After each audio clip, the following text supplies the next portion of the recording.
everyone, welcome back to Xylem Learning. Akshay സാറാണ്. So മക്കളെ, Akshay sir ഇന്ന് നിങ്ങളുടെ മുന്നിൽ വന്നിരിക്കുന്നത് നമ്മുടെ 10 CBSE ബയോളജി പഠിക്കാനായി ഒരു എഫക്റ്റീവ് സ്റ്റഡി പ്ലാനുമായിട്ടാണ് നിങ്ങളുടെ മുന്നിൽ വന്നിരിക്കുന്നത്. അതോടൊപ്പം തന്നെ നമ്മുടെ 10ാം ക്ലാസ് CBSEയിലെ ബയോളജി നമ്മൾ പഠിക്കുമ്പോൾ നമ്മൾ എന്തൊക്കെ കാര്യങ്ങൾ ശ്രദ്ധിക്കണം, പ്രത്യേകിച്ച് ഡയഗ്രാം ബേസ്ഡ് ക്വസ്റ്റ്യൻസ് വരുമ്പോൾ നമ്മൾ എങ്ങനെ അത് ഫേസ് ചെയ്യണം എന്നിങ്ങനെയുള്ള കാര്യങ്ങളെല്ലാം ഉൾക്കൊള്ളിച്ചുകൊണ്ടുള്ള ഒരു സ്പെഷ്യൽ വീഡിയോ തന്നെയാണിത്. സോ നിങ്ങൾ എന്ത് ചെയ്യണം, ഈ വീഡിയോ ആദ്യം മുതൽ അവസാനം വരെ എന്ത് ചെയ്യണം, തീർച്ചയായിട്ടും കാണണം. നിങ്ങളുടെ സുഹൃത്തുക്കളിലേക്ക് കൂടി ഈ വീഡിയോ എത്തിക്കുമല്ലോ. അപ്പോൾ ഒട്ടും സമയം കളയാതെ നമുക്ക് നമ്മുടെ കോണ്ടന്റിലേക്ക് കടക്കാം. ആദ്യമായിട്ട് നിങ്ങൾ നോക്കിക്കേ, നമ്മുടെ ബയോളജിയിലെ ചാപ്റ്ററുകൾ നമ്മൾ നോക്കിക്കഴിഞ്ഞാൽ നമുക്കറിയാം, നമുക്ക് 5 ചാപ്റ്ററുകളാണ് നമുക്ക് ബയോളജിയിൽ പഠിക്കാനുള്ളത്. സോ നിങ്ങൾക്കറിയാം, നമ്മുടെ 10th CBSE എക്സാം നടത്തുമ്പോൾ സയൻസ് വിഷയത്തിനാണ് എക്സാം ഉണ്ടാവുക. അപ്പോൾ സയൻസ് വിഷയം എന്ന് പറയുമ്പോൾ നമുക്കവിടെ 3 സബ്ജക്റ്റുകൾ വരുന്നുണ്ട്. ഫിസിക്സും കെമിസ്ട്രിയും ബയോളജിയും വരുന്നുണ്ട്. അതിൽ നമ്മൾ ബയോളജിയുടെ കേസ് പറയുമ്പോൾ ബയോളജിയിൽ നമുക്ക് 5 ചാപ്റ്ററുകളാണ് പഠിക്കാനുള്ളത്. അതിൽ ആദ്യത്തെ ചാപ്റ്റർ നിങ്ങൾക്ക് എല്ലാവർക്കും അറിയാവുന്ന ലൈഫ് പ്രോസസ്സസ് ആണ് അല്ലേ. വളരെ വലിയ ചാപ്റ്ററാണ് ലൈഫ് പ്രോസസ്സസ്. അപ്പോൾ അതുകൊണ്ട് തന്നെ ഒരുപാട് ചോദ്യങ്ങൾ നമുക്ക് പ്രതീക്ഷിക്കാവുന്ന ഒരു ചാപ്റ്റർ കൂടിയാണ് ലൈഫ് പ്രോസസ്സ് എന്ന് പറയുന്നത് അല്ലേ. രണ്ടാമത്തെ ചാപ്റ്ററിലേക്ക് വരുമ്പോൾ കൺട്രോൾ ആൻഡ് കോർഡിനേഷൻ, നമ്മുടെ നെർവസ് സിസ്റ്റവുമായി ബന്ധപ്പെട്ട ഒരു ചാപ്റ്ററാണ്. അതുപോലെ തന്നെ എൻഡോക്രൈൻ സിസ്റ്റത്തെക്കുറിച്ചും നമ്മൾ അതിൽ പഠിക്കുന്നുണ്ട്, നിങ്ങൾക്ക് എല്ലാവർക്കും അറിയാം. മൂന്നാമത്തേലേക്ക് വരുമ്പോൾ ഹൗ ഡു ഓർഗാനിസംസ് റീപ്രൊഡ്യൂസ്, അവിടെ വ്യത്യസ്ത തരം മോഡ്സ് ഓഫ് റീപ്രൊഡക്ഷൻ, സെക്ഷുവലും അസെക്ഷുവലും, അതിൽ തന്നെ ഓരോ ജീവിയിലും സംഭവിക്കുന്ന വ്യത്യസ്ത തരം റീപ്രൊഡക്റ്റീവ് മെത്തേഡുകളെ കുറിച്ചൊക്കെയാണ് ഡിസ്കസ് ചെയ്യുക. പിന്നെ നമ്മുടെ ഹെറിഡിറ്റി എന്ന് പറയുന്ന ചാപ്റ്ററിൽ നമ്മൾ ഒരുപാട് ക്രോസിങ്ങും കാര്യങ്ങളും മെൻ്റൽ ചെയ്ത ഒരുപാട് ഹൈബ്രിഡൈസേഷൻ എക്സ്പെരിമെൻറ്റ് കാര്യങ്ങളാണ് പഠിക്കുന്നത്. ഇനി അവർ എൻവിറോൺമെൻറ്റ് എന്ന് പറയുന്ന വളരെ സിമ്പിൾ ആയിട്ടുള്ള ചാപ്റ്ററാണ്. എക്കോസിസ്റ്റവും ഫുഡ് ചെയിനും ഫുഡ് വെബും ഒക്കെ ഡിസ്കസ് ചെയ്യുന്ന വളരെ മനോഹരമായ ചാപ്റ്ററാണ്. അപ്പോൾ ഈ 5 ചാപ്റ്റർ നമ്മൾ എന്ത് ചെയ്യേണ്ടി വരും, നമ്മൾ കൃത്യമായിട്ട് വെൽ പ്ലാനിങ്ങിൽ നമ്മൾ എന്ത് ചെയ്യണം, പഠിക്കണം. മനസ്സിലാവുന്നുണ്ടല്ലോ, എങ്ങനെ പഠിക്കണം, വെൽ പ്ലാനിങ് ഉണ്ടാവണം. അല്ലാതെ വെറുതെ നമ്മൾ പഠിച്ചാൽ നമുക്ക് ഫുൾ മാർക്ക് സ്കോർ ചെയ്യാൻ വേണ്ടി പറ്റില്ല. അപ്പോൾ കൃത്യമായ ഒരു സ്റ്റഡി പ്ലാൻ, ഒരു സ്ട്രാറ്റജി ഉണ്ടെങ്കിൽ മാത്രമേ ഫുൾ മാർക്ക് നമുക്ക് എന്ത് ചെയ്യാൻ പറ്റുള്ളൂ, സ്കോർ ചെയ്യാൻ പറ്റത്തുള്ളൂ. അപ്പോൾ നമ്മളെ സംബന്ധിച്ചിടത്തോളം ഫുൾ മാർക്കിൽ കുറഞ്ഞ് 1 മാർക്ക് നമുക്ക് വേണ്ട. മനസ്സിലാവുന്നുണ്ടല്ലോ, ഫുൾ മാർക്ക് നമ്മൾ എന്ത് ചെയ്യണം, സ്കോർ ചെയ്യണം. അപ്പോൾ CBSE ഈ ഇടയിൽ കുറച്ച് ദിവസം മുന്നേ പുറത്തുവിട്ട സാമ്പിൾ ക്വസ്റ്റ്യൻ പേപ്പർ നിങ്ങൾ എല്ലാവരും കണ്ടിട്ടുണ്ടാവും, എല്ലാവരും അറ്റൻഡ് ചെയ്തിട്ടുണ്ടാവും. ആ ഒരു ക്വസ്റ്റ്യൻ പാറ്റേൺ നമ്മൾ നോക്കുമ്പോൾ നമ്മുടെ ബയോളജിയിൽ നിന്ന് സെക്ഷനെ നമുക്കറിയാം, സയൻസ് വിഷയത്തിൽ ABCDE എന്നിങ്ങനെ സെക്ഷൻസ് ഉണ്ട്. ഈ കേസ് സ്റ്റഡിയാണ് നിങ്ങൾക്ക് എല്ലാവർക്കും അറിയാം. അപ്പോൾ സെക്ഷൻ A MCQ, അതുപോലെ തന്നെ അസേർഷൻ റീസണിങ് വരുന്ന സെക്ഷന് ഏകദേശം എല്ലാ ചാപ്റ്ററിൽ നിന്നും ചോദ്യങ്ങൾ വന്നിട്ടുണ്ട്. അതിൽ നിന്ന് ലൈഫ് പ്രോസസ്സ് വലിയൊരു ചാപ്റ്റർ ആയതുകൊണ്ട് തന്നെ 3ഓളം ചോദ്യങ്ങൾ അവിടുന്ന് വന്നു. ഇവിടെ ഒരു mark control and coordination, how do organism reproduce 2 mark, ഹെറിഡിറ്റിന്ന് 1, അവർ എൻവിറോൺമെൻറ്റ് 2. അതുപോലെ ഓരോ സെക്ഷനിലും ഓരോ ചാപ്റ്ററിൽ ചോദിച്ചിരിക്കുന്ന വെയിറ്റേജ് കാര്യങ്ങൾ ആ സാമ്പിൾ ക്വസ്റ്റ്യൻ പേപ്പർ നമ്മൾ അനാലൈസ് ചെയ്യുമ്പോൾ നമുക്ക് കിട്ടുന്ന ഡാറ്റയാണ് ഈ കാണിച്ചിരിക്കുന്നത്. അപ്പോൾ തീർച്ചയായിട്ടും എല്ലാ ചാപ്റ്ററും നമ്മൾ വളരെ ഇമ്പോർട്ടൻസ് കൊടുക്കേണ്ടത് അത്യാവശ്യമാണ്. മനസ്സിലാകുന്നുണ്ടല്ലോ. അപ്പോൾ എല്ലാ സെക്ഷൻസിലും നമ്മൾ കൃത്യമായി ശ്രദ്ധിക്കുക. അപ്പോൾ അതിൽ കേസ് സ്റ്റഡി ബേസ് ക്വസ്റ്റ്യൻ വന്നത് കൺട്രോൾ ആൻഡ് കോർഡിനേഷൻ ആണെങ്കിലും അത് മാറി മാറി വരാം. അപ്പോൾ അതുകൊണ്ട് തന്നെ എല്ലാ ചാപ്റ്റേഴ്സിനും അതിൻ്റേതായ ഇമ്പോർട്ടൻസ് നമ്മൾ കൊടുക്കേണ്ടത് അത്യാവശ്യമാണ്. അത് പറയാനാണ് സാർ ഇത് ഉപയോഗിച്ചത്. അങ്ങനെയാണെങ്കിൽ എങ്ങനെ പഠിച്ചാലാണ് നമുക്ക് ഫുൾ മാർക്ക് നേടാൻ പറ്റുക? തീർച്ചയായിട്ടും നിങ്ങൾ ചെയ്യേണ്ട കാര്യം, നിങ്ങൾ പഠിക്കുമ്പോൾ ഒരുപാട് റഫറൻസ് ബുക്ക് നിങ്ങളുടെ കയ്യിലുണ്ടാവും. എത്ര റഫറൻസ് ബുക്ക് ഉണ്ടായാലും എത്ര ഗൈഡുകൾ ഉണ്ടായാലും നമ്മൾ ആദ്യം ചെയ്യേണ്ട കാര്യം എന്താണെന്നറിയോ? നമ്മുടെ NCERT ടെക്സ്റ്റ് ബുക്ക് അത് കൃത്യമായി വായിക്കുക എന്നുള്ളതാണ് നമ്മൾ ആദ്യമായിട്ട് ചെയ്യേണ്ട കാര്യം. കാരണം അതായിരിക്കണം നമ്മുടെ പ്രൈമറി ആയിട്ടുള്ള നമ്മൾ നോക്കുന്ന റിസോഴ്സ് എന്ന് പറയുന്നത് NCERT ആയിരിക്കണം. NCERT പക്ക നമ്മൾ എന്ത് ചെയ്യണം, ലൈൻ ബൈ ലൈൻ ഓരോ കാര്യവും നമ്മൾ എന്ത് ചെയ്യണം, പഠിക്കണം. NCERTയുടെ ഓരോ ലൈൻ ബൈ ലൈൻ പോകുമ്പോൾ ഒരുപാട് ഇൻഫോർമേഷൻസ് നമുക്ക് അക്വയർ ചെയ്യാൻ വേണ്ടി പറ്റും. അപ്പോൾ സാറ് ജസ്റ്റ് നമ്മളിപ്പോൾ കഴിഞ്ഞ ആ CBSE പുറത്തുവിട്ട സാമ്പിൾ ക്വസ്റ്റ്യൻ പേപ്പർ നമ്മുടെ NCERT ടെക്സ്റ്റ് ബുക്കിൽ നിന്ന് ഏതൊക്കെ ഭാഗത്ത് നിന്ന് വന്നു എന്ന് നമുക്ക് നോക്കാം. MCQ ആണ് സാർ ഇവിടെ സ്ലൈഡിൽ വെച്ചിരിക്കുന്നത്. അപ്പോൾ ആ സ്ലൈഡിൽ വെച്ചിരിക്കുന്ന MCQ, അതിൻ്റെ ആൻസർ ടെക്സ്റ്റ് ബുക്കിൻ്റെ ഏത് പാരഗ്രാഫിൽ നിന്ന് വന്നു എന്നുള്ളത് നമുക്കൊന്ന് അനലൈസ് ചെയ്ത് നോക്കാം. അങ്ങനെയാണെങ്കിൽ ഒന്നാമത്തെ ചോദ്യം സാമ്പിൾ ക്വസ്റ്റ്യൻ പേപ്പറിൽ ചോദിച്ച ചോദ്യം ഇതായിരുന്നു. എല്ലാവരും നോക്കണേ.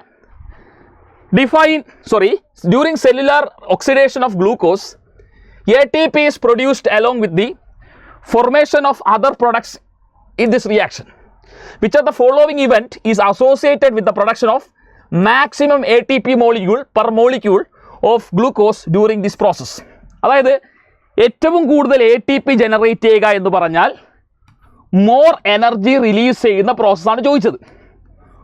മോർ എനർജി റിലീസ് ചെയ്യുന്ന പ്രോസസ്സ്, മോർ എനർജി റിലീസ് ചെയ്ത പ്രോസസ്സ് ഏതെന്നാണ് ചോദിച്ചത്. അപ്പോൾ NCERT ടെക്സ്റ്റ് ബുക്ക് വായിച്ച ഒരാൾക്ക് മനസ്സിലാവും എയറോബിക് റെസ്പിറേഷനിലാണ് കൂടുതൽ എനർജി റിലീസ് ചെയ്യുന്നത്. അപ്പോൾ ജസ്റ്റ് നോക്കാം, ഈ ഓപ്ഷൻസ് നോക്കിക്കഴിഞ്ഞാൽ എത്തനോൾ ഇൻ ഈസ്റ്റ് എന്ന് പറയുമ്പോൾ ഈസ്റ്റ് അണ്ടർഗോ ചെയ്യുന്നത് അനൈറോബിക് റെസ്പിറേഷനാണ്. ലാക്റ്റിക് ആസിഡിൻ്റെ മസിൽ സെല്ലും അനൈറോബിക്കാണ്. കാർബൺ ഡയോക്സൈഡ് ഇൻ ഈസ്റ്റ് സെല്ലും അനൈറോബിക്കാണ്. Carbon dioxide in human cell എന്ന് പറയുന്നത് എയറോബിക് റെസ്പിറേഷൻ ആയതുകൊണ്ട്, ഇത് എയറോബിക് റെസ്പിറേഷൻ ആയതുകൊണ്ട് ഇവിടുത്തെ ആൻസർ വരുന്നത് D ആണ്. അപ്പോൾ NCERT ടെക്സ്റ്റ് ബുക്ക് വായിച്ച ഒരാൾ ഈ പാരഗ്രാഫിലൂടെ പോകാതെ ഇടമില്ല. എന്തായാലും ഈ പാരഗ്രാഫ് അവർ ഡിസ്കസ് ചെയ്യും. അപ്പോൾ ഈ പാരഗ്രാഫിൽ പറയുന്ന കാര്യം കൃത്യമായി ഒന്ന് നോക്കിക്കേ. ഇവിടെ മുതൽ നോക്കിക്കോളൂ. The other products is water since process take place in the presence of air. അതായത് aerobic respiration, aerobic respiration, the release of energy in this aerobic respiration is lot greater than anaerobic. അപ്പോൾ ഇവിടെ തന്നെ പറഞ്ഞു aerobic റെസ്പിറേഷനിൽ release ചെയ്യപ്പെടുന്ന energy എന്ന് പറയുന്നത് larger than anaerobic. Anaerobic റെസ്പിറേഷനേക്കാൾ കൂടുതൽ എനർജി റിലീസ് ചെയ്യുന്നു. ആ ഒരു പോയിന്റിൽ നിന്ന് നമ്മൾ നോക്കിക്കഴിഞ്ഞാൽ തീർച്ചയായിട്ടും ഇത് മനസ്സിലാക്കാം. ഇവിടെ A എന്ന് പറയുന്നത് അനൈറോബിക്ക, B എന്ന് പറയുന്ന അനൈറോബിക്ക, സിയും അനൈറോബിക്ക, D എന്ന് പറയുന്ന ഓപ്ഷനാണ് എയറോബിക്. അപ്പോൾ ഈ പാരഗ്രാഫ് നമ്മൾ മനസ്സിലാക്കി എയറോബിക് റെസ്പിറേഷനിലെ എനർജി എന്താണ്, കൂടുതലാണ് കമ്പയർ ടു അനൈറോബിക് എന്ന് പറയുമ്പോൾ ഇതിൻ്റെ ആൻസർ എന്തായിരിക്കും, D ആയിരിക്കും. മനസ്സിലായില്ലേ? ഇനി മറ്റൊരു ക്വസ്റ്റ്യനിലേക്ക് കടക്കാം. During which of the following stages of the circulation of blood in a normal human being oxygenated blood is pumped to all part of the body. അപ്പോൾ ഓക്സിജനേറ്റഡ് ബ്ലഡ് ശരീരത്തിൻ്റെ എല്ലാ ഭാഗത്തേക്കും പോകുന്നതായിട്ട് നമ്മൾ പറയുന്നുണ്ട് അല്ലേ. നമ്മുടെ ലങ്സിൽ വെച്ച് ഓക്സിജനേഷൻ സംഭവിച്ച ബ്ലഡ് ഹാർട്ടിലേക്ക് വരുന്നുണ്ട്. എന്നിട്ട് ഒരു ചേംബറിലെത്തുമ്പോൾ അത് ശരീരത്തിൻ്റെ എല്ലാ ഭാഗത്തേക്കും എത്തുകയാണ്. അത് ഏത് ചേംബറാണ്, ആ ചേംബറിന് വരുന്ന മാറ്റം എന്താണെന്നാണ് ചോദിച്ചിരിക്കുന്നത്. അപ്പോൾ കൃത്യമായി NCERT ടെക്സ്റ്റ് ബുക്കിലെ ഈ ഒരു പാരഗ്രാഫ് വായിച്ച ഒരാൾക്ക് വളരെ കൃത്യമായിട്ട് തന്നെ എന്ത് ചെയ്യാം, അതിൻ്റെ ആൻസർ എഴുതാൻ വേണ്ടി സാധിക്കും. നോക്കിക്കേ, ഈ പാരഗ്രാഫ് ജസ്റ്റ് ഒന്ന് നോക്കാം. Oxygen rich blood from the lungs comes to thin walled upper chamber of the heart on the left atrium. Left atriumത്തിലേക്ക് ബ്ലഡ് വന്നു. The left atrium relaxes when it collecting this blood. It then contract while the next chamber, ഇതാണ് important, left ventricle expand.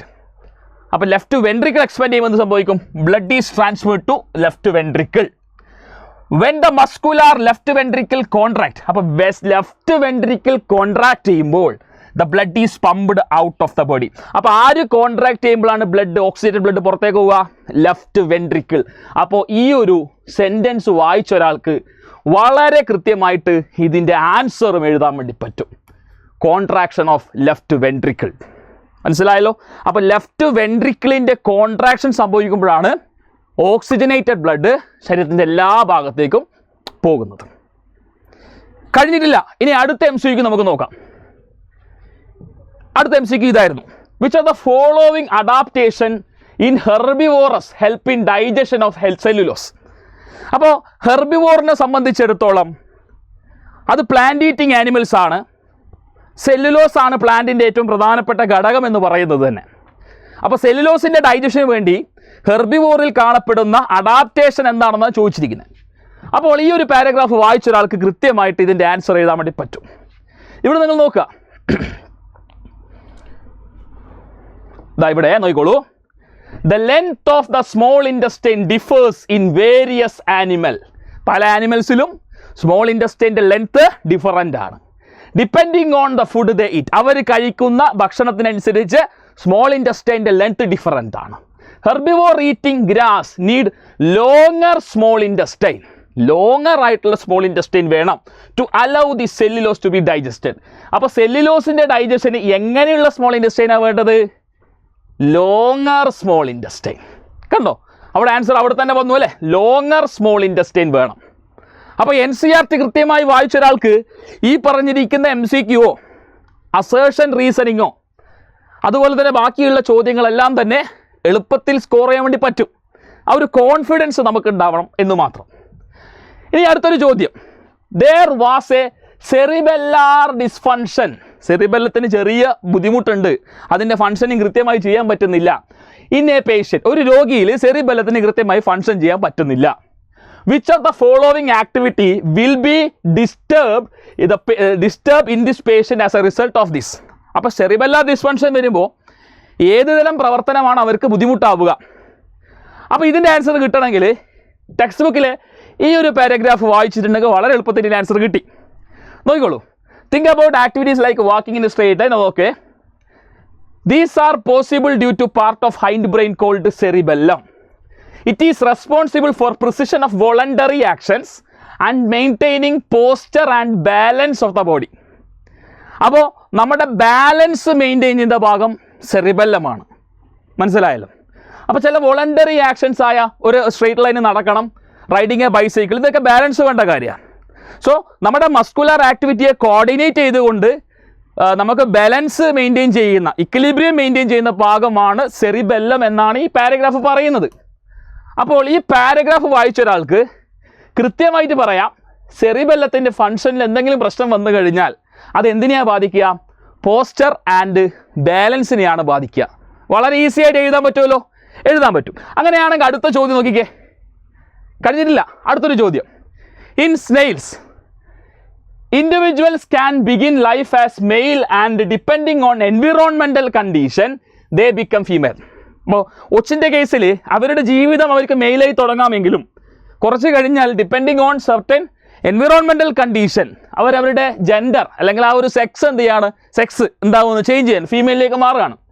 അതിന് കാരണം എന്താണ്? അതിന് കാരണം എന്താണെന്ന് അറിയണമെങ്കിൽ ഹെറിഡിറ്റിയിൽ വരുന്ന സെക്സ് ഡിറ്റർമിനേഷൻ വായിച്ച ഒരാൾക്ക് കൃത്യമായിട്ട് എഴുതാൻ വേണ്ടി പറ്റും.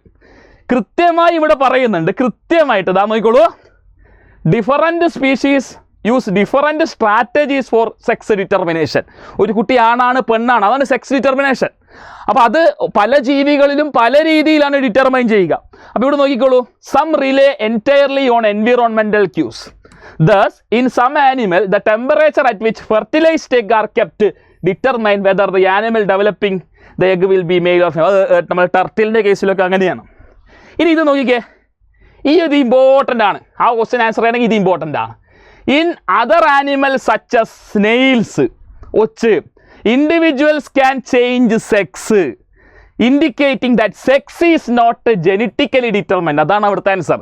Sex is not genetically determined. അപ്പം നിങ്ങൾ നോക്കിക്കേ, അതിൻ്റെ ആൻസർ ഇവിടെ ഇല്ലേ? യെസ്, അതിൻ്റെ ആൻസർ ദ ഓപ്ഷൻ ഡിയിൽ ഇവിടെ കൊടുത്തിട്ടുണ്ട്. Option D, sex is not genetically determined in snails. അപ്പോൾ അതിൻ്റെ ഉത്തരവ് നമുക്ക് കിട്ടി അല്ലേ? അങ്ങനെയാണെങ്കിൽ ഒരു ക്വസ്റ്റ്യൻ കൂടി നോക്കി നമുക്ക് അവസാനിപ്പിക്കാം. Identify incorrect statement. Incorrect statement ഏത്? അപ്പോൾ ഇത് തീർച്ചയായിട്ടും അവർ എൻവിറോൺമെൻറ്റിൽ നിന്ന് വന്ന ക്വസ്റ്റ്യനാണ്. ഫുഡ് ചെയിനും ട്രോഫിക് ലെവലും അവിടുത്തെ എനർജിയുടെ പാസേജും കാര്യങ്ങളൊക്കെ ഡിസ്കസ് ചെയ്യുന്ന ഒരു ഭാഗമാണ്. അപ്പോൾ the energy available to the producer. Producer എന്ന് പറഞ്ഞാൽ ഗ്രീൻ പ്ലാന്റ്സ് ആണ്, ഫുഡ് പ്രിപ്പയർ ചെയ്യുന്ന ഗ്രീൻ പ്ലാന്റ്സ് ആണ് പ്രൊഡ്യൂസേഴ്സ് എന്ന് പറയുന്നത്. ഈസ് മാക്സിമം ബിക്കോസ് അവരുടെ എനർജിയാണ് മാക്സിമം. ബിക്കോസ് എന്താണ്? തെറ്റായതാണ് നമ്മോട് ചോദിക്കുന്നത്. ഇൻകറക്റ്റ് സ്റ്റേറ്റ്മെൻറ്റ് ഏത്? It is the first trophic level which absorb 1% of light energy directly from the source. അത് ശരിയായിട്ടുള്ളൊരു കാര്യമാണ്. അത് മനസ്സിലാക്കണമെങ്കിൽ ഈ പാരഗ്രാഫ് നോക്കിയാൽ മതി. അപ്പോൾ അവർ എൻവിറോൺമെൻറ്റ് എന്ന സെക്ഷനിൽ ഇവിടെ നോക്കാം. ഈ ഒരു പിന്നെ ട്രോഫിക് ലെവലിൻ്റെ ഈ പിരമിഡ് നോക്കിക്കഴിഞ്ഞാൽ എനർജി റിക്വയർ ചെയ്യുന്ന എനർജി കൂടുതലായിട്ടുള്ളത് പ്രൊഡ്യൂസറിൽ തന്നെയാണെന്ന് ട്രയാങ്കിൾ പറയുന്നു. മുകളിലേക്ക് പോകുന്നതനുസരിച്ചിട്ട് എനർജി കുറഞ്ഞു വരുന്നു. അപ്പോൾ ഇവിടെ നോക്കിക്കോളൂ, the green plants in the terrestrial ecosystem capture about 1% of energy of sunlight. അത് തന്നെയല്ലേ ഇവിടെ മുകളിലും പറയുന്നേ, 1% അല്ലേ അബ്സോർബ് ചെയ്യുക. യെസ്. രണ്ടാമത് ഇറ്റ് യൂട്ടിലൈസ്, ആ എനർജി അത് യൂട്ടിലൈസ് ചെയ്യും, തീർച്ചയായിട്ടും യൂട്ടിലൈസ് ചെയ്യും most of the chemical energy for its respiration. തീർച്ചയായിട്ടും ചെടികൾക്കും ഒരുപാട് കാര്യങ്ങളുണ്ട്, മൂവ്മെൻറ്റ്, റെസ്പിറേഷൻ, അതിനൊക്കെ വേണ്ടി എനർജി യൂസ് ചെയ്യും. അടുത്ത സ്റ്റേറ്റ്മെന്റ് നോക്കിയാൽ it utilise 10% of light energy. അത് തെറ്റല്ലേ? ചെടികൾ 10% ലൈറ്റ് എനർജി യൂസ് ചെയ്യുന്നില്ല. എത്രയാണ് യൂസ് ചെയ്യുന്നത്? സോറി, എത്രയാണ് യൂസ് ചെയ്യുന്നത്? 1%. 1% എനർജിയാണ് യൂസ് ചെയ്യുന്നത്. അപ്പം തന്നെ നമുക്ക് എന്ത് മനസ്സിലായി? ഈ ചോദ്യത്തിൻ്റെ ഈ ഉത്തരം എന്ന് പറയുന്നത്, അതായത് ഈ ചോദ്യം ഇൻകറക്റ്റ് സ്റ്റേറ്റ്മെൻറ്റാണ് ചോദിച്ചത് അല്ലേ? അപ്പോൾ ഇൻകറക്റ്റ് സ്റ്റേറ്റ്മെൻറ്റ് എന്ന് പറയുന്നത് സി തന്നെയാണെന്ന് നമുക്ക് വളരെ പെട്ടെന്ന് ഒരു ഡൗട്ടും ഇല്ലാണ്ട് പറയാൻ വേണ്ടി പറ്റും. ഇനി അടുത്ത സ്റ്റേറ്റ്മെൻറ്റ് എന്തായാലും കറക്റ്റാണ്. ഈ ട്രാൻസ്ഫേഴ്സ് 10% എനർജിയാണ് ഓരോ ട്രോഫിക് ലെവലിൽ പാസ് ചെയ്യുന്നത് പറഞ്ഞാൽ ശരിയാണ്. പക്ഷേ തെറ്റായിട്ടുള്ള സ്റ്റേറ്റ്മെൻറ്റ് എന്താണ്? 10% ഓഫ് എനർജി യൂട്ടിലൈസ് ചെയ്യുന്നതെന്ന് പറഞ്ഞാൽ അത് തെറ്റായിട്ടുള്ള സ്റ്റേറ്റ്മെൻ്റ് ആണ്. ഓക്കെ, ഇനി അടുത്ത ഒരു ക്വസ്റ്റ്യൻ കൂടി നമുക്ക് നോക്കാം. എന്താ question? Which of the following is not a role of decomposers? ഡീകമ്പോസേഴ്സിൻ്റെ റോൾ അല്ലാത്തത് എന്ത് എന്നാണ് ചോദിച്ചിരിക്കുന്നത്. അപ്പോൾ ഒരുപാട് ഓപ്ഷൻസ് തന്നിട്ടുണ്ട്, നമുക്ക് നോക്കാം. പാരഗ്രാഫ് നോക്കിയേ, ഈ ഒരു പാരഗ്രാഫ് നോക്കാം.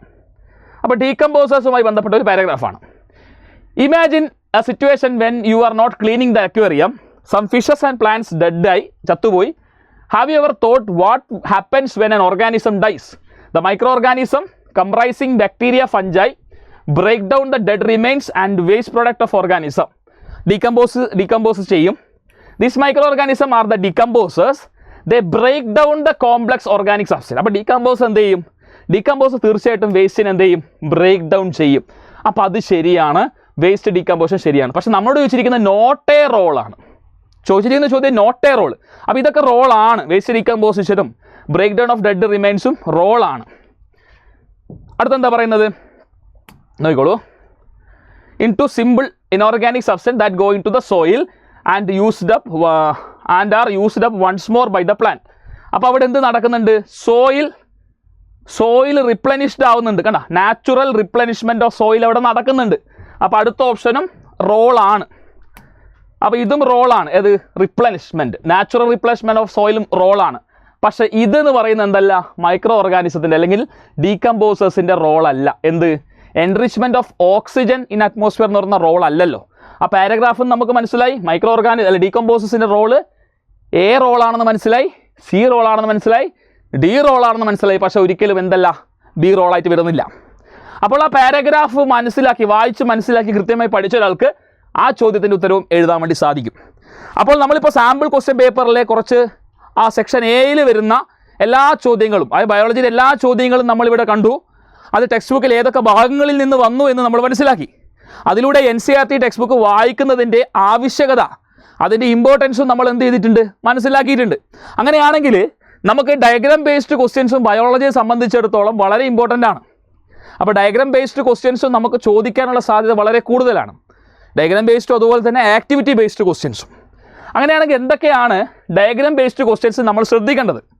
അപ്പോൾ ഒരു ഡയഗ്രാം വരയ്ക്കുമ്പോൾ നമ്മൾ കുറേ കാര്യങ്ങൾ ശ്രദ്ധിക്കണം.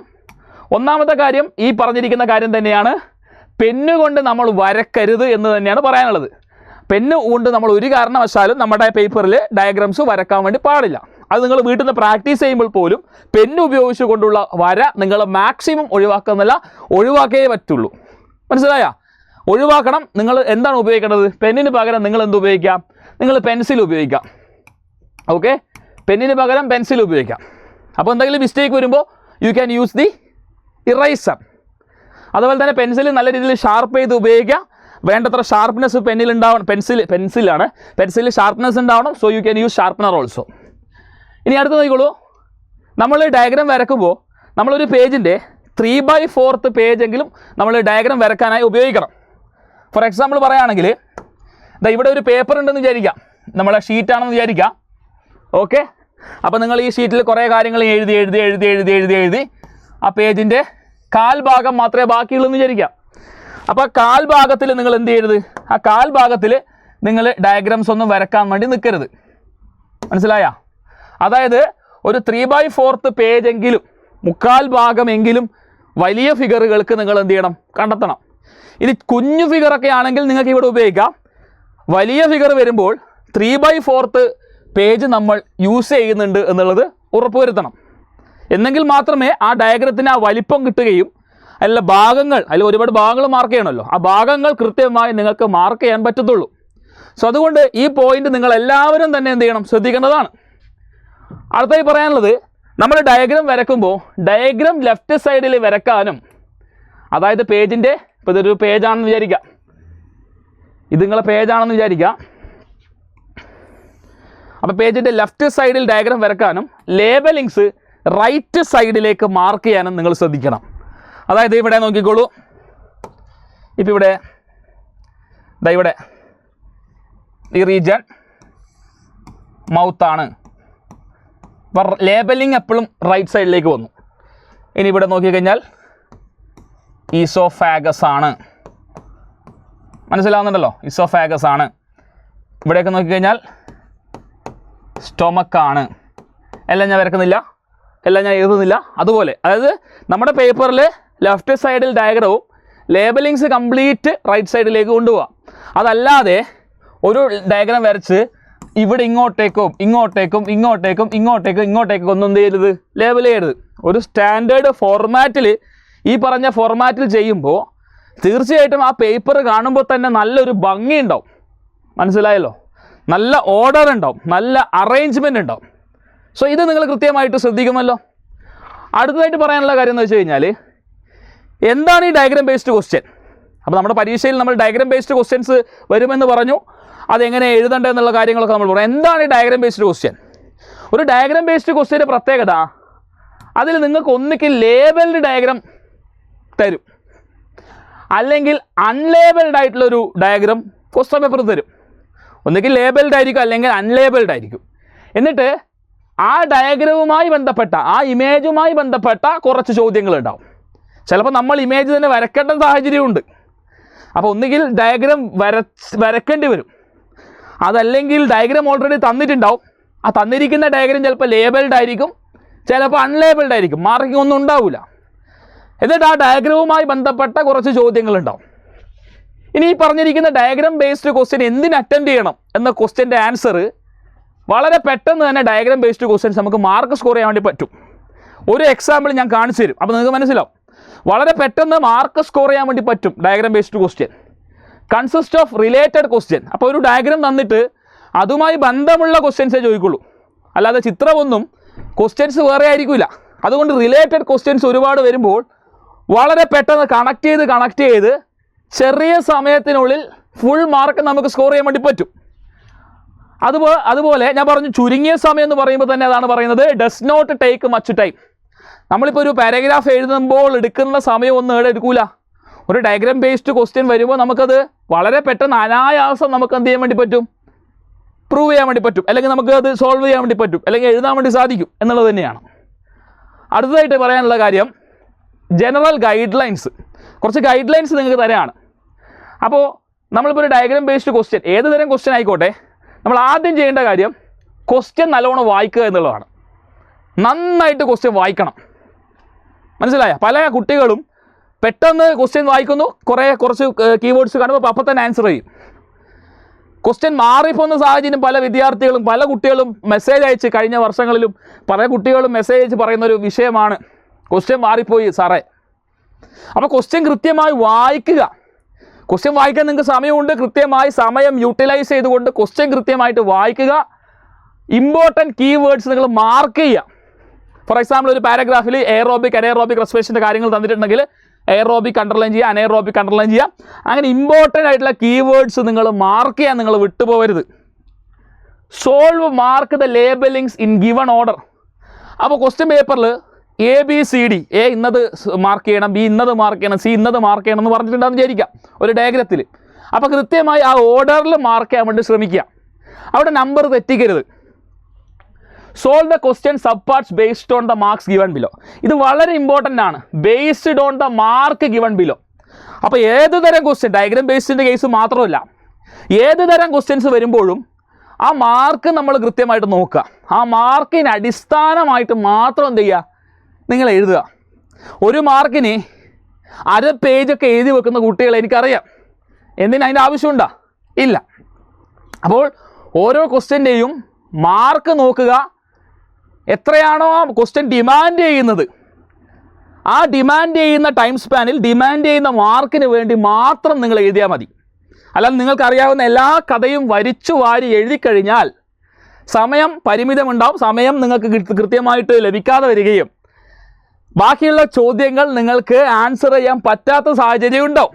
നമുക്കറിയാം സയൻസിൽ ഫിസിക്സ് ഒക്കെ കെമിസ്ട്രി ഒക്കെ നിങ്ങൾക്ക് ചെയ്യാനുണ്ട്, പ്രോബ്ലമാറ്റിക് സബ്ജക്ട്സ് ഉണ്ട്. അപ്പോൾ അതുപോലെ പ്രോബ്ലംസ് ചെയ്യേണ്ട പിന്നെ വാല്യൂബിൾ ആയിട്ടുള്ള ടൈം നിങ്ങൾക്ക് നഷ്ടപ്പെട്ടു പോകും. അപ്പോൾ ഇത് കൃത്യമായിട്ട് ശ്രദ്ധിക്കുക. അടുത്തായിട്ട് ലേബലിംഗ്, പിന്നെ rules for labelling the diagram. Diagram label ചെയ്യുമ്പോൾ ശ്രദ്ധിക്കേണ്ട കുറച്ച് കാര്യങ്ങളാണ് ഇവിടെ പറയുന്നത്. ആദ്യമായി ചെക്ക് ദ ആരോസ്. ശ്രദ്ധിച്ചോ, check the arrows pointing to the respective sub part. അതായത് നമുക്കിപ്പോൾ ഒരു ചിത്രം തന്നു, ഫോർ എക്സാമ്പിൾ ക്ലോറോപ്ലാസ്റ്റിൻ്റെ ചിത്രമാണ്. അപ്പോൾ ഈ ഡബിൾ ലെയർഡ് മെംബ്രെയിൻ ഉണ്ട്, ഇന്നർ മെംബ്രെയിൻ, ഔട്ടർ മെംബ്രെയിൻ ഉണ്ട്, പിന്നെ ദ ഗ്രാന, സ്ട്രോമ ലാമല്ല, ഇവിടെ സ്ട്രോമ ഉണ്ട്. അപ്പോൾ കൃത്യമായിട്ട് ഇപ്പം ഈ ഭാഗമാണ് ചോദിക്കുന്നത് വിചാരിക്കാം. ഇപ്പം ഈ ഭാഗം ചോദിക്കുന്നുണ്ട്, ഇത് എ എന്നും ഇത് ബി എന്നുമാണ് ചോദിച്ചിരിക്കുന്നത് വിചാരിക്കാം. അപ്പോൾ കൃത്യമായിട്ട് നോക്കാം, ഈ ഏരോ എവിടെയാണ് വരുന്നത്? ഇവിടെ ഈ ഒരു ഭാഗത്താണ് വരുന്നത്. നോക്കിക്കോളൂ, ഈ ഏരോ കൃത്യമായി ഇവിടെയാണ് ചോദിക്കുന്നത്, ഇവിടെയാണ് ചോദിക്കുന്നത് അല്ലേ? അപ്പോൾ അത് സ്ട്രോമ ലാമല്ലയാണെന്ന് നിങ്ങൾ അറിയണം. മനസ്സിലായോ? സ്ട്രോമ ലാമല്ലയാണെന്ന് അറിയണം. ഈ ബി എന്ന് പറയുന്നത് ഈ ഫ്ലൂയിഡാണ് ചോദിക്കുന്നത്. അപ്പോൾ കൃത്യമായി ഏതാണ് ഭാഗം ചോദിക്കുന്നത് എന്ന് നിങ്ങൾ കൃത്യമായി മനസ്സിലാക്കണം. അത് സ്ട്രോമയാണ് ബി. അപ്പോൾ ആ രീതിയിൽ ഓരോ ഡയഗ്രാംസും ഓരോ സബ് പാർട്ട് ഏതാണെന്ന് നോക്കിയിട്ട് കൃത്യമായിട്ട് പോയിന്റ് ചെയ്യുന്ന ഭാഗം കൃത്യമായിട്ട് നോക്കിയിട്ട് ചെക്ക് ചെയ്തിട്ട് വേണം ആൻസർ ചെയ്യാൻ. Do not confuse between related sub parts. Confusion ഉണ്ടാവരുത്. കൺഫ്യൂഷൻ ഇല്ലാതിരിക്കണം എന്ത് ചെയ്യണം? കൃത്യമായി വീട്ടിൽ നിന്ന് നല്ല പ്രാക്ടീസ് ഉണ്ടാവണം. ഡയഗ്രാംസും കാര്യങ്ങളും വീട്ടിൽ നിന്ന് പ്രാക്ടീസ് ചെയ്യണം. Do not confuse labelling of the 3D. ചില പിന്നെ ഇത് വളരെ ഇമ്പോർട്ടൻ്റ് ആണ്. ചിലപ്പോൾ ചില ചിത്രങ്ങൾ 3D മോഡലിലായിരിക്കും ചിത്രം തന്നിട്ടുണ്ടാവുക. ടെക്സ്റ്റ് ബുക്കിൽ 2D ഇമേജ് ആയിരിക്കും, അതിൻ്റെ 3D ഇമേജ് ആയിരിക്കും ക്വസ്റ്റ്യൻ പേപ്പറിൽ വന്നിട്ടുണ്ടാവുക. അങ്ങനെ വന്ന സാഹചര്യം ഉണ്ടായിട്ടുണ്ട്. അപ്പോൾ അങ്ങനെ വരുന്ന സമയത്ത് ആ ഡയഗ്രാം കണ്ട് കൺഫ്യൂഷൻ ഉണ്ടാവരുത്. നമ്മൾ ഓൾറെഡി പഠിച്ച കാര്യം തന്നെയാണത്. അപ്പോൾ അതുകൂടി ഒന്ന് എന്ത് ചെയ്യുക, നിങ്ങൾ പരിഗണിക്കുക. അങ്ങനെയാണെങ്കിൽ ഈ പറഞ്ഞിരിക്കുന്ന ഡയഗ്രാം ബേസ്ഡ് ക്വസ്റ്റ്യൻ്റെ ഒരു സാമ്പിൾ ക്വസ്റ്റ്യൻ നമുക്ക് നോക്കാം. ഡയഗ്രാം ബേസ്ഡ് ക്വസ്റ്റ്യൻ ആണ്. അപ്പോൾ ഡയഗ്രാം ഇവിടെ ഈ ഒരു കേസിൽ ഡയഗ്രാം ബേസ്ഡ് ക്വസ്റ്റ്യനിൽ ഡയഗ്രാംസ് നമുക്ക് ഡയഗ്രാം തന്നിട്ടുണ്ട്. അത് അൺലേബിൾഡ് ഡയഗ്രാമാണ്. അപ്പോൾ ഞാൻ പറഞ്ഞു ഡയഗ്രാം ബേസ്ഡ് ക്വസ്റ്റ്യനിൽ അൺലേബിൾഡ് ഡയഗ്രാം തരാം. അപ്പോൾ ഇത് unlabelled diagram of a digestive system, human digestive സിസ്റ്റത്തിൻ്റെ അൺലേബിൾഡ് ഡയഗ്രാമാണ്. അപ്പോൾ ഇവിടെ നമുക്ക് ചോദിച്ചിരിക്കുന്ന ചോദ്യം ഒന്ന് നോക്കിക്കേ. ശ്രദ്ധിച്ചോ, observe the given image or diagram, answer the following question, label part 1 to 9. 1 to 9 label ചെയ്തൂടെ? അപ്പോൾ നിങ്ങൾക്കറിയാം 1 ഏതാ? നോക്കിക്കോ, 1 മൗത്താണ്, ഇതെല്ലാവർക്കും അറിയാം, മൗത്താണ് 1. 2 ഈസോഫാഗസ് ആണ്, ഈസോഫാഗസ്. 3 എന്ന് പറയുന്നത് സ്റ്റൊമക്കാണ്. 4 എന്ന് പറയുന്നത് സ്മോൾ ഇൻറ്റസ്റ്റൈൻ ആണ്. 5 എന്ന് പറയുന്നത് ലാർജ് ഇൻറ്റസ്റ്റൈൻ. ഞാൻ പെട്ടെന്ന് എഴുതി പോകുന്നതേ ഉള്ളൂ, നിങ്ങൾ വൃത്തിയിൽ എഴുതണം. 6 എന്ന് പറയുന്നത് എയ്നസ് ആണ്. 7 എന്ന് പറയുന്നത് റെക്റ്റമാണ്. 8 എന്ന് പറയുന്നത് പെൻക്രിയാസ് ആണ്. 9 എന്ന് പറയുന്നത് ലിവറാണ്. കഴിഞ്ഞു, ലേബലിംഗ് കഴിഞ്ഞു.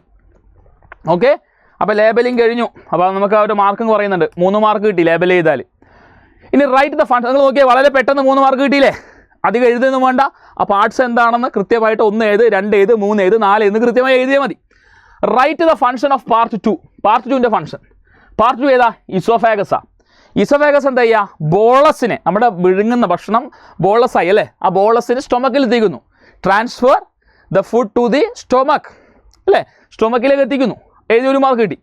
State the secretion that occur from the part 8 and 9. അപ്പോൾ 8 എന്ന് പറയുന്നത് എന്താ? Pancreas, secrete pancreatic juice. Liver, secrete bile. 1 mark കിട്ടി. അപ്പോൾ 3, 4, 5 മാർക്ക് കിട്ടാൻ നമുക്ക് എത്ര സമയം വേണം? 5 മിനിറ്റ് മാക്സിമം ആണ്. 5 മാർക്ക് കിട്ടാൻ 5 മിനിറ്റ് മാക്സിമം. അപ്പോൾ നിങ്ങൾ നോക്കിക്കേ, അപ്പോൾ നിങ്ങൾ നോക്കിയിട്ട് റീഡ്രോ പോലും ചെയ്യേണ്ട, ഒബ്സർവ് ചെയ്യുക, ആൻസർ ചെയ്യാനാണ് പറയുന്നത്. അപ്പോൾ ചില ക്വസ്റ്റ്യനിൽ കൃത്യമായി റീഡ്രോ തന്നിട്ടുണ്ടെങ്കിൽ റീഡ്രോ ചെയ്യണം, വരക്കണം, ചിത്രം വരക്കണം. പക്ഷേ ഈ ഒരു കേസിൽ റീഡ്രോ എന്ന് പറഞ്ഞിട്ടില്ല, ഒബ്സർവ് ചെയ്യുക, ലേബൽ ചെയ്യുക, അത്രയേ ഉള്ളൂ. അപ്പോൾ ഇത് കൃത്യമായിട്ട് ചെയ്യുമല്ലോ. അപ്പോൾ നിങ്ങൾ നോക്കിയാൽ ചുരുങ്ങിയ സമയത്തിൽ തന്നെ നമുക്ക് ഈ ക്വസ്റ്റ്യൻ സോൾവ് ചെയ്യാൻ വേണ്ടി പറ്റി. അതുതന്നെയാണ് ഡയഗ്രാം ബേസ്ഡ് ക്വസ്റ്റ്യൻ്റെ ഇമ്പോർട്ടൻസും. അങ്ങനെയാണെങ്കിൽ ഇനി നമ്മൾ എന്താ ശ്രദ്ധിക്കേണ്ടത്? നമ്മൾ ഓരോ ചാപ്റ്ററും എങ്ങനെ മികച്ച രീതിയിൽ പഠിക്കണം, സ്റ്റഡി പ്ലാൻ ഇനിയാണ് ഞാൻ പറയാൻ പോകുന്നത്. എങ്ങനെ പഠിക്കണം അത് വളരെ ഇമ്പോർട്ടൻ്റ് ആണ്. പഠിക്കുന്നുണ്ടോ എന്ന് വെച്ചാൽ പഠിക്കുന്നുണ്ട്, ഓക്കെ, പക്ഷേ എങ്ങനെ പഠിക്കുന്നു എന്നുള്ളതാണ് കാര്യം. അപ്പോൾ നമുക്ക് അതാണ് നോക്കാനുള്ളത്. നമ്മൾ ആദ്യത്തെ ചാപ്റ്റർ ലൈഫ് പ്രോസസ്സസ് എന്ന് പറയുന്ന ചാപ്റ്ററാണ്. വലിയ ചാപ്റ്ററാണെന്ന് സാറ് നേരത്തെ പറഞ്ഞു, നിങ്ങൾക്കറിയാം. അതുകൊണ്ട് ആദ്യത്തെ 2 ദിവസം നമ്മൾ ഇന്ന് പഠിക്കാൻ തുടങ്ങുകയാണെങ്കിൽ തീർച്ചയായിട്ടും നേരത്തെ തന്നെ പഠിക്കാൻ തുടങ്ങണം. അത് വളരെ ഇമ്പോർട്ടൻ്റ് ആണ്. കാരണം നമ്മൾ പരീക്ഷ എത്താറായിട്ടുണ്ട്, അധിക സമയമൊന്നുമില്ല ശരിക്കും പറഞ്ഞു കഴിഞ്ഞാൽ, അല്ലേ? നമുക്കറിയാം ദിവസങ്ങൾ എത്ര പെട്ടെന്നാണ് ഇങ്ങനെ നമ്മുടെ കൺമുന്നിൽ നിന്ന് ഇങ്ങനെ ദിവസങ്ങൾ വളരെ പെട്ടെന്നാണ് ഇങ്ങനെ മാഞ്ഞു പോവുക. മണിക്കൂറുകൾക്കൊക്കെ ഒരു മിനിറ്റിൻ്റെ അത്രയേ എന്തുള്ളൂ, സ്പാനുള്ളൂ, വളരെ പെട്ടെന്നാണ് പോകുന്നത്. അപ്പോൾ നിങ്ങൾ നോക്കിക്കോളൂ, ലൈഫ് പ്രോസസ്സിൽ ആദ്യത്തെ 2 ദിവസം നിങ്ങൾ ചെയ്യേണ്ട കാര്യം, ഇപ്പോൾ ലൈഫ് പ്രോസസ്സ് ഇന്ന് ഞാൻ പഠിക്കാൻ തുടങ്ങിയിട്ടുണ്ടെങ്കിൽ ഇന്നും നാളെയുമായിട്ട് എൻറ്റയർ ടെക്സ്റ്റ്, ആ ഒരു എൻറ്റയർ ചാപ്റ്റർ കൃത്യമായി വായിക്കുക. റീഡ് വളരെ വേഗതയിൽ വായിക്കണമെന്ന് ഞാൻ പറയുന്നില്ല, പതുക്കെ ഫുൾ കോൺസെൻട്രേഷൻ ആ ഒരു നിങ്ങൾ വായിക്കുന്ന സെൻറ്റൻസ് അല്ലെങ്കിൽ വായിക്കുന്ന വേർഡിലായിരിക്കണം. അണ്ടർസ്റ്റാൻഡ്, അങ്ങനെ ഫുൾ കോൺസെൻട്രേഷൻ നിങ്ങൾ ആ ഒരു പാരഗ്രാഫ് അല്ലെങ്കിൽ ആ ഒരു വേർഡിൽ കൊടുക്കുമ്പോൾ കൃത്യമായിട്ട് നിങ്ങൾക്ക് മനസ്സിലാവും. ആൻഡ് മേക്ക് ഷോർട്ട് നോട്ട്സ്, ഇത് വളരെ ഇമ്പോർട്ടൻ്റ് ആണ്. ഒരു ഷോർട്ട് നോട്ട് മേക്ക് ചെയ്യുക ഓൺ ദ ചാപ്റ്റർ. അതെങ്ങനെ ചെയ്യുന്നെന്ന് ഞാൻ ജസ്റ്റ് ഒരു എക്സാമ്പിളിലൂടെ പറഞ്ഞുതരാം. ഇപ്പോൾ ലൈഫ് പ്രോസസ്സ് എന്ന ചാപ്റ്ററിൽ നമ്മൾ എക്സ്ക്രീഷൻ ഇൻ പ്ലാന്റ്സ് എന്ന് പറയുന്ന ഭാഗം ടെക്സ്റ്റ് ബുക്കിലൊരു പാർട്ടാണ് ഇത് നമ്മൾ ഡിസ്കസ് ചെയ്യുന്നത് വിചാരിക്കാം, അല്ലെങ്കിൽ നമ്മൾ പഠിക്കുന്നത് വിചാരിക്കാം. പഠിക്കുമ്പോൾ എക്സ്ക്രീഷൻ ഇൻ പ്ലാന്റ്സ്, അപ്പോൾ നിങ്ങളുടെ മൈൻഡിലേക്ക് വരണം, പ്ലാന്റിലെ എക്സ്ക്രീഷൻ ആണ്, റിമൂവൽ ഓഫ് വേസ്റ്റ് ആണ്. ഷോർട്ട് നോട്ട് തയ്യാറാക്കുന്ന രീതിയാണ് പറയുന്നത്, ഹെഡിങ് കൊടുക്കുക, എക്സ്ക്രീഷൻ ഇൻ പ്ലാന്റ്സ്. നോക്കാം, plant use completely different strategies four excretion than those of animal. മനസ്സിലാക്കുക, പ്ലാന്റ്സിൽ മൊത്തത്തിൽ വ്യത്യസ്തമാണ്, ആനിമൽസിനെ പോലെ അല്ല. അപ്പം നിങ്ങൾക്ക് മനസ്സിലാക്കാം, ആ ഒരു ഷോർട്ട് നോട്ട് എഴുതുമ്പോൾ നിങ്ങൾക്ക് പല ഇങ്കുകൾ ഉപയോഗിക്കാം. പ്ലാന്റ് യൂസ് ഡിഫറൻറ്റ് എന്നുള്ള വേറെ തന്നെ ഒരു ഹൈലൈറ്റ് കൊടുത്ത് different excretory methods than animals എന്ന് നല്ല രീതിയിലൊരു പോയിൻ്റ് ആക്കി കൊടുത്തൂടെ, മനസ്സിലാക്കിയിട്ട് പഠിച്ചൂടെ. Oxygen itself can be thought of as a waste product generated during photosynthesis. അപ്പോൾ നിങ്ങൾ ഷോർട്ട് നോട്ട് എഴുതുമ്പോൾ എന്ത് എഴുതണം? ഫോട്ടോസിന്തസിസ് ഒരു വട്ടിട്ടെടുക്കുക. Oxygen is considered to be a waste. നിങ്ങൾക്കറിയാം ഫോട്ടോസിന്തസിസിൽ oxygen is carbon dioxide is taken in, oxygen is given out. അപ്പോൾ ആ രീതിയിൽ ഷോർട്ട് നോട്ട് ഉണ്ടാക്കുമ്പോൾ ഇങ്ങനെ വലിച്ചുവാരി എഴുതണ്ട, പോയിൻ്റ് ആക്കി എഴുതാം. വി ഹാവ് ഡിസ്കസ്ഡ് എർലിയർ, അത് നിങ്ങൾ ജസ്റ്റ് നോക്കുക. How plants deals with oxygen as well as CO2. They can get rid of excess water by transpiration. അപ്പോൾ നമുക്ക് പ്ലാന്റ്സ് വേസ്റ്റ് വാട്ടറിനെയും റിമൂവ് ചെയ്യുന്നുണ്ട് ട്രാൻസ്പിറേഷൻ എന്ന് പറയുന്ന പ്രോസസ്സിൽ. പോയിന്റ്സ് കിട്ടുന്ന കണ്ടോ? ഫോർ അതർ വേസ്റ്റ്, മറ്റു വേസ്റ്റുകൾക്ക് plant use the fat that many of their tissues consist of dead cell and they can even lose some part such as leaf. ഇലകളിലൂടെ പോകുന്നുണ്ട്, പല വേസ്റ്റുകളും ഡെഡ് സെൽസിൽ ഡിപ്പോസിറ്റ് ചെയ്യുന്നുണ്ട്. Many plant waste products are stored in cellular vacuoles. സെല്ലുകളിൽ vacuole ഉണ്ട് അല്ലേ, ആ വാക്യൂളിൽ സ്റ്റോർ ചെയ്ത് വെക്കുന്നുണ്ട്. Waste products may be stored in leaf that fall off. ഇലകളിൽ വേസ്റ്റ് പ്രൊഡക്റ്റ് സ്റ്റോർ ചെയ്യുക, അപ്പോൾ ഇലകൾ കൊഴിഞ്ഞു പോകുമ്പോൾ വേസ്റ്റ് താഴേക്ക് പോകുന്നു. Other waste products are stored as resins and gum especially in old xylem. അപ്പോൾ സൈലം എന്ന് പറയുന്ന ടിഷ്യൂസിലേക്ക് പല ഈ റെസിനും സൂബറിനും ഒക്കെ എന്ത് ചെയ്യും, ഡിപ്പോസിറ്റ് ചെയ്യുന്നുണ്ട്, ഗംസൊക്കെ ഡിപ്പോസിറ്റ് ചെയ്യുന്നുണ്ട്. Plant also excrete some waste product into the soil and around them. സോയിലിന് അറൗണ്ട്, അതായത് നമ്മുടെ പ്ലാന്റിൻ്റെ ചുറ്റിലും സോയിലിലേക്ക് പല വേസ്റ്റുകൾ സെക്രീറ്റ് ചെയ്യുന്നുണ്ട്, ചില ഗമ്മ് കാര്യങ്ങളൊക്കെ സെക്രീറ്റ് ചെയ്യുന്നുണ്ട്. അപ്പോൾ ഇത് ഒരിക്കൽ വായിക്കുമ്പോൾ കുറച്ച് പോയിന്റ്സ് നിങ്ങൾക്ക് കിട്ടും, അത് എഴുതിയെടുക്കാം. വീണ്ടും രണ്ടാമത് വായിക്കുക, അപ്പോൾ കുറച്ചുകൂടി പോയിന്റ്സ് നമുക്ക് കിട്ടും. ഒന്നുകൂടി വായിക്കുമ്പോൾ കുറച്ചുകൂടി പോയിന്റ്സ് കിട്ടും. അങ്ങനെ ഓരോ പാരഗ്രാഫും സമയമെടുത്തുകൊണ്ട് നിങ്ങൾ പഠിക്കുക. ഒരു പാരഗ്രാഫ് പഠിക്കുന്നു, കൃത്യമായിട്ട് ഓരോ ലൈൻ ബൈ ലൈൻ അനലൈസ് ചെയ്യുമ്പോൾ ആദ്യം വായിക്കുമ്പോൾ ചിലപ്പോൾ കുറച്ച് പോയിന്റ്സ് കിട്ടി, രണ്ടാമത് വായിക്കുമ്പോൾ വീണ്ടും ആ ലൈനിൽ തന്നെ മൾട്ടിപ്പിൾ ആയിട്ടുള്ള നോളജ് നിങ്ങൾക്ക് ഗെയിൻ ചെയ്യാൻ വേണ്ടി പറ്റും. തീർച്ചയായിട്ടും നിങ്ങൾ അങ്ങനെ പഠിക്കണം. ഇനി ലൈഫ് പ്രോസസ്സിലേക്ക് വരുമ്പോൾ ഒന്നാമത്തെ ദിവസം രണ്ടാമത്തെ ദിവസം ഈ പറഞ്ഞിരിക്കുന്ന രീതിയിൽ നമ്മൾ നോട്ട് തയ്യാറാക്കണം. മൂന്നാമത്തെ ദിവസം MCQ അസേർഷൻ റീസണിങ് കൃത്യമായിട്ട് നോക്കണം. MCQ ക്വസ്റ്റ്യൻസ് മാക്സിമം നിങ്ങൾ തന്നെ ഫോർമുലേറ്റ് ചെയ്യാൻ നോക്കും. ഓരോ പാരഗ്രാഫിൽ നിന്ന് എത്രയൊക്കെ MCQ നമുക്ക് ഉണ്ടാക്കിയെടുക്കാൻ വേണ്ടി പറ്റും. നമ്മൾ നേരത്തെ പ്രാക്ടീസ് ചെയ്തപ്പോൾ കണ്ടു MCQ ഈ പറഞ്ഞിരിക്കുന്ന പാരഗ്രാഫിൽ തന്നെ വരുന്നുണ്ട്. ഡേ 4 4ാമത്തെ ദിവസം എല്ലാം ആക്ടിവിറ്റി ബേസ്ഡ് ക്വസ്റ്റ്യൻ. ലൈവ് പ്രോസസ്സിൽ ഒരുപാട് ആക്ടിവിറ്റി ബേസ്ഡ് ക്വസ്റ്റ്യൻസ് ഉണ്ട്. ആക്ടിവിറ്റി ബേസ്ഡ് ക്വസ്റ്റ്യൻസ് തന്നെ ഡെഡിക്കേറ്റഡ് ആയിട്ട് നിങ്ങൾ എന്ത് ചെയ്യണം, ഇരുന്ന് പഠിക്കണം. 5ാമത്തെ ദിവസം പഴയ ക്വസ്റ്റ്യൻസ്, പ്രീവിയസ് ഇയർ ക്വസ്റ്റ്യൻ. ഇത് വളരെ ഇമ്പോർട്ടൻ്റ് ആണ്. മുൻ വർഷങ്ങളിൽ ഏതൊക്കെ മോഡൽ ചോദ്യങ്ങൾ ചോദിച്ചു കൃത്യമായി അത് മനസ്സിലാക്കി പഠിക്കുമ്പോൾ ഈ പറഞ്ഞിരിക്കുന്ന ലൈഫ് പ്രോസസ്സിൽ എങ്ങനെ ചോദ്യം വന്നാലും നിങ്ങൾക്ക് എഴുതാൻ വേണ്ടി പറ്റും. ഇനി കൺട്രോൾ ആൻഡ് കോർഡിനേഷനിലേക്ക് വരുന്ന സമയത്ത് അവിടെ day 1 day 2 read, understand, make short notes. നേരത്തെ പറഞ്ഞതുപോലെ ഓരോ പാരഗ്രാഫ് ഇരുന്ന് വായിക്കുക, 1 2 3 തവണ വായിക്കുക, ക്വസ്റ്റ്യൻസ് ഫോം ചെയ്യുക, ഷോർട്ട് നോട്ട് ഉണ്ടാക്കുക. അതാണ് മെയിൻ, ഷോർട്ട് നോട്ട് ഉണ്ടാക്കുക. പിന്നീട് MCQ അസേർഷൻ റീസൺ 2ാമത്തെ ദിവസം. 3ാമത്തെ ദിവസം MCQ അസേർഷൻ റീസണിങ് നോക്കുക. 4ാമത്തെ ദിവസം എല്ലാ തരത്തിലുള്ള പ്രീവിയസ് ഇയർ ക്വസ്റ്റ്യൻസും നിങ്ങൾ പഠിച്ചിരിക്കണം. ഇനി ഹൗ ഡു ഓർഗാനിസം റീപ്രൊഡ്യൂസ് വരുമ്പോൾ 1 2 ദിവസം നേരത്തെ പറഞ്ഞതുപോലെ കൃത്യമായിട്ട് വായിക്കുക, ടെക്സ്റ്റ് ബുക്ക് ആ ചാപ്റ്റർ കൃത്യമായിട്ട് ഓരോ പാരഗ്രാഫ് വായിക്കുക, മനസ്സിലാക്കുക, ഷോർട്ട് നോട്ട് ഉണ്ടാക്കുക. 3ാമത്തെ ദിവസം MCQ അസേർഷൻ റീസണിങ്. 4ാമത്തെ ദിവസം പ്രീവിയസ് ഇയർ ക്വസ്റ്റ്യൻസ് മൊത്തം ഡിസ്കസ് ചെയ്യണം. ഇനി ഹെറിഡിറ്റിയുടെ കേസ് വരുന്ന സമയത്ത് 1 2 ദിവസം തീർച്ചയായിട്ടും ഞാൻ ഈ പറഞ്ഞിരിക്കുന്ന ഒരു ഷോർട്ട് നോട്ട് കാര്യങ്ങൾ ഉണ്ടാക്കണം. 3ാമത്തെ ദിവസം MCQ അസേർഷൻ റീസണിങ് നോക്കിയതിന് ശേഷം 4ാമത്തെ ദിവസം ഒരുപാട് ഹൈബ്രിഡൈസേഷൻ ക്വസ്റ്റ്യൻസ് ഉണ്ടല്ലോ. മെൻ്റലിൻ്റെ പരീക്ഷണങ്ങൾ, പയർ ചെടിയിൽ, തോട്ടപ്പയർ ചെടി, പൈസം സറ്റൈവം, ആ ചെടിയിൽ നടത്തിയ പരീക്ഷണങ്ങളിൽ ഓരോന്നും ഓരോ തരത്തിലുള്ള പ്രോബ്ലംസും, ക്രോസിങ്ങിൻ്റെ ഓരോ പ്രോബ്ലംസും ചെയ്ത് പഠിക്കണം. സെക്സ് ഡിറ്റർമിനേഷൻ്റെ കാര്യങ്ങൾ, ഇതൊക്കെ കൃത്യമായിട്ട് എഴുതി തന്നെ പഠിക്കാനുള്ളൊരു ടൈമാണ് 4ാം ദിവസം. ഹെറിഡിറ്റി പഠിക്കുന്നത് 4ാം ദിവസം കൃത്യമായിട്ട് അത് ചെയ്യണം. 5ാമത്തെ ദിവസം പ്രീവിയസ് ഇയർ ക്വസ്റ്റ്യൻസ് തീർച്ചയായിട്ടും ഡിസ്കസ് ചെയ്യണം. ഇനി അവസാനത്തെ പാഠം അവർ എൻവിറോൺമെൻറ്റിലും സെയിം തിങ്. 1 2 ദിവസങ്ങൾ അത്ര ദിവസം വേണ്ടെങ്കിലും ആ ദിവസം യൂട്ടിലൈസ് ചെയ്യണം. വളരെ സ്ലോ ആയിട്ട് ഓരോ കാര്യങ്ങൾ കൃത്യമായി പഠിച്ച് വായിച്ച് മനസ്സിലാക്കി ക്വസ്റ്റ്യൻസ് ഷോർട്ട് നോട്ട്സ് ഉണ്ടാക്കുക. 3ാമത്തെ ദിവസം MCQ അസേർഷൻ റീസണിങ് നോക്കുക. 4ാമത്തെ ദിവസം എല്ലാ തരത്തിലുള്ള പ്രീവിയസ് ഇയർ ക്വസ്റ്റ്യൻസും കൃത്യമായിട്ട് നിങ്ങൾ നോക്കണം. അപ്പോൾ ഈ പ്രീവിയസ് ഇയർ ക്വസ്റ്റ്യൻസ് പഠിക്കുന്നതിന് വേണ്ടി ഗൈഡ് കാര്യങ്ങൾ നിങ്ങൾക്ക് ഉപയോഗിക്കാം. സൈലത്തിൻ്റെ തന്നെ യൂട്യൂബ് ചാനലിൽ നമ്മൾ എന്ത് ചെയ്തിട്ടുണ്ട്, പ്രീവിയസ് ഇയർ ക്വസ്റ്റ്യൻസിൻ്റെ സെഷൻ അപ്ലോഡ് ചെയ്തിട്ടുണ്ട്. അത് നോക്കി പഠിക്കാം. MCQ പഠിക്കുന്നതിന് MCQയുടെ സെഷൻ സൈലത്തിൽ തന്നെ അവൈലബിൾ ആണ്. അത് നോക്കിയിട്ട് പഠിക്കുമ്പോൾ തീർച്ചയായിട്ടും ഈ ചാപ്റ്റർ എല്ലാം തന്നെ നമ്മൾ കോൺക്വർ ചെയ്യും എന്നുള്ള കാര്യത്തിൽ യാതൊരു തർക്കവുമില്ല. ഞാൻ പറഞ്ഞു, നമുക്ക് ഫുൾ മാർക്കിൽ കുറഞ്ഞ ഒരിതും നമുക്ക് വേണ്ട. അപ്പോൾ സൈലത്തിൻ്റെ ഒപ്പരം, സൈലത്തിൻ്റെ കൂടെ കൃത്യമായി നിങ്ങൾ ഞങ്ങളുടെ വിശ്വസിച്ചുകൊണ്ട് ഞങ്ങളുടെ പ്ലാനിൻ്റെ കൂടെ തന്നെ വരിക. തീർച്ചയായിട്ടും ഉന്നത വിജയം നമുക്ക് നേടാനാവുമെന്ന് തന്നെയാണ് എനിക്ക് പറയാനുള്ളത്. സോ ഈ വീഡിയോ ഉപകാരപ്രദമായിട്ടുണ്ടെങ്കിൽ തീർച്ചയായിട്ടും നിങ്ങളുടെ സുഹൃത്തുക്കളിലേക്ക് കൂടി എത്തിക്കണം. മറ്റൊരവസരത്തിൽ വീണ്ടും കണ്ടുമുട്ടുന്നവരേക്കും it's me Akshay signing off. By.